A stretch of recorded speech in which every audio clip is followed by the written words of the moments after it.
Mahito, le seul fléau bloqué par un délai de livraison. Mahito, le fléau de l'âme humaine. Le mec pense avoir tout compris à la vie, à l'existence et à la mort. Il tue, il manipule, il traumatise des enfants gratuitement et il est fier de lui. Et il se dit tranquille, et si j'ai peur, je vais me réincarner, le mal ne meurt jamais. Erreur monumentale. Le twist cruel de l'univers, Mahito peut pas se réincarner tant que Yuji Itadori est en vie. Alors il décide d'attendre que Yuji meure pour pouvoir aller foutre la merde. Alors qu'il savait pas un truc, Yuji y veille pas. Mahito meurt, Yuji a 16 ans. Donc il décide d'attendre. 10 ans plus tard, Yuji a 26 ans. Il vit sa vie. Mahito se dit bon bah ça va venir. 40 ans plus tard, Yuji a juste mal au dos. Mahito se dit Yuji t'abuses.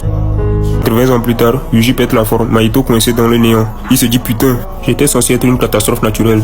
Pas un rendez-vous administratif. Le pire châtiment possible pour Mahito. Lui qui adorait tordre les âmes, transformer les gens en monstres, jouer avec les souffrances, se retrouve condamné. Attendre qu'un humain meure naturellement, sans pouvoir rien faire. Même les autres fléaux dans l'au-delà doivent se foutre de sa gueule.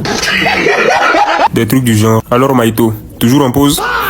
L'ironie ultime, Mahito disait, l'âme c'est la vraie nature d'un humain et pourtant une seule âme l'a complètement neutralisée. Yuji n'a même pas besoin de lui frapper, il lui suffit juste de respirer pour foutre le seum à Mahito. Conclusion, Mahito c'est le fléau le plus sadique, le plus cruel, mais aussi le seul qui a perdu contre le temps. Il a voulu jouer avec l'âme, il a fini bloqué par l'espérance.